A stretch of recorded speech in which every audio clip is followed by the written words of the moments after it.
Hi, friend. I knew you would call back. Do you want to touch on one more thing? Is there something you want to close out with that you feel is really important for listeners to fully understand? Well, you have a group of women who are also here that support the men being here. Mm-hmm. You know, they're friends. These men were locked up with their men and boyfriends and the father of their children and husbands in the men's institution. From what I understand, most of these people are from SMYR, meaning like special needs, and they needed some type of protective custody because they were hard to house to begin with. And that's the real issue, I believe, behind them being here. They could no longer be housed safely in a men's institution, not because of sexual violence or assault. It was just because they ran out of prison places to be.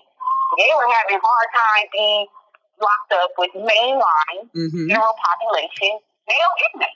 So this, you know what this goes back to? Go ahead. This is so crazy because this is not our fault. What happened is there was a forced integration. They combined the men's yards. They put the special needs, you know, the keepaways, the dropouts, the rats. They put them all together with the men on the main line, and they couldn't hang. So the women were dumped with the leftovers that were unable to be housed anywhere safely. So they created this program, and it's now a dumping ground. And the women are now responsible for CDCR not being able to do their job of keeping everybody safe. Exactly. So I told the OIG that when I interviewed with them recently, that this is not the place for them. Like, I understand that they need a refuge, you know, but this is not the place to men as a refuge to people who couldn't make it in the men's institution. Right, because women's prison is not men's PC overflow. They need a third option where they could be safe, where they could be secure, where they can be protected, where they can program, where they can have access to good mental health services, and there's certain needs that they want to be those. Like, they need a place where they cater to their needs. Now, the fact that they don't fight for that third option, like they fought to get in here, tells me that the real reason they're going to be here to carry out whatever nefarious agendas and plans that they have, sexual desires that they have within themselves, because they can. Right. And there's women here that engage with them. There are women here that help protect them. There are women here that will fight another woman behind wanting a relationship or wanting to protect or wanting to keep the men here. So you have women that are divided over this whole issue right here in the institution, where they used to be friends or they're family members, but they're divided because one side feels like they're predators and they don't belong here, and the other side wants to also cater to the needs of the men and go against other women to keep the men here. So that is another issue that we're dealing with. I have women start to come up to me and harass me behind the men now. At first it was just the men doing their own dirty work. But now they have recruited women that have their backs to also harass me. Because that's where the biggest weakness is.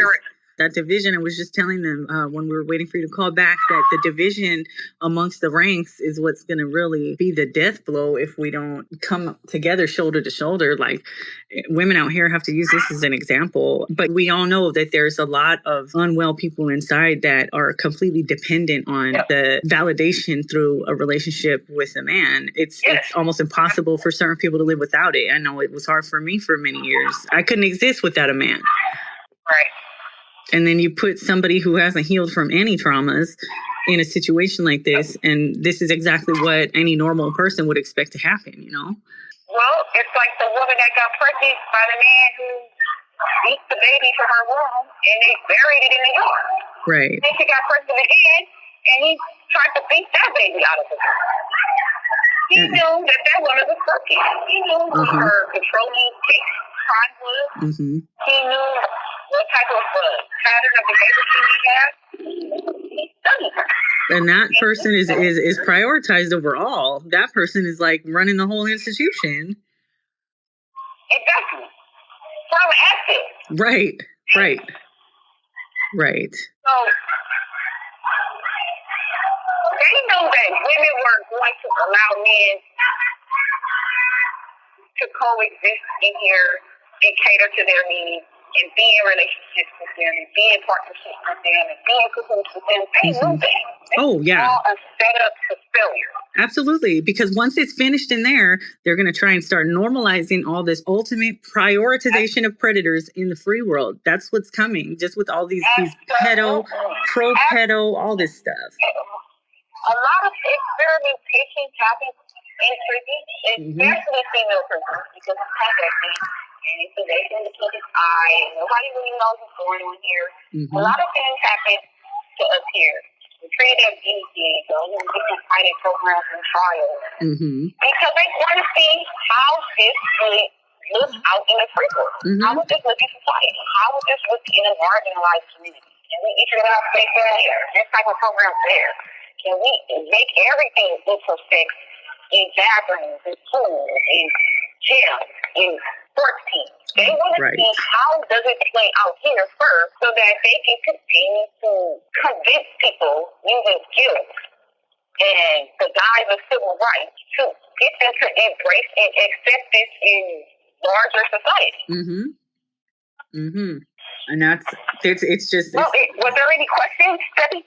Yeah, let's see. Let me jump in there. Are the women who felt victimized by mail transfers in communication with each other? Is there a way to send them commissary letters and gifts? I'll put your information in the comments and then with directions on how to send you funding. Somebody asked about a hunger strike. Oh, that's sweet.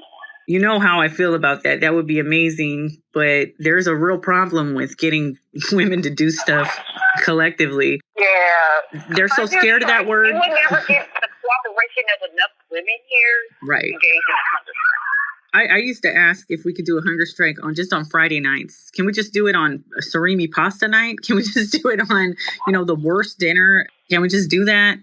No, we cannot. No. We cannot. But what if we were to... a variety of reasons why that wouldn't work. But no, I wish that would work, but it won't.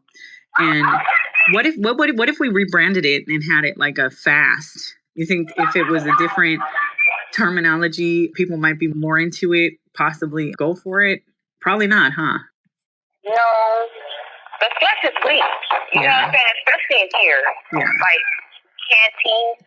That's what we call it. That's how we get our food. That's the food that we eat. Canteen in the kitchen. A lot of people have addictions and they're heavily dependent upon food as a comfort. Yeah. So there's so much brokenness here that food is actually an alleviation of pain for people. So, and people are afraid that, they're going to lose something. If I don't go and buy, stockpile these waters or these tunas or this toilet paper, they may not be available next month. Right. Or they may go up because inflation is ridiculous in here. It's like $8 is a change for a small tube of honey. So $6.55 for mayonnaise. So people are like, let's stockpile on these things because tomorrow there'll be $2 more.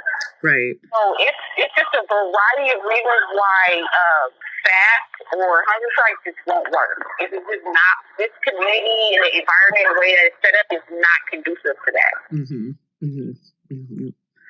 Let me see what else we got going on. This is a nightmare on the outside. The nightmare on the outside is follow these women inside. See how it plays out there, and refine how to enact it in society at large. Let me see. Oh, we got to get Tomiekia out of there. Oh, they want to know more about the upcoming event. I'll share some information about what's going on Tuesday in the recap of this phone call. They're interested in like some online action, like some action, because there's people who are, from around the world who are interested in helping. We can plan. Well, you know what I say?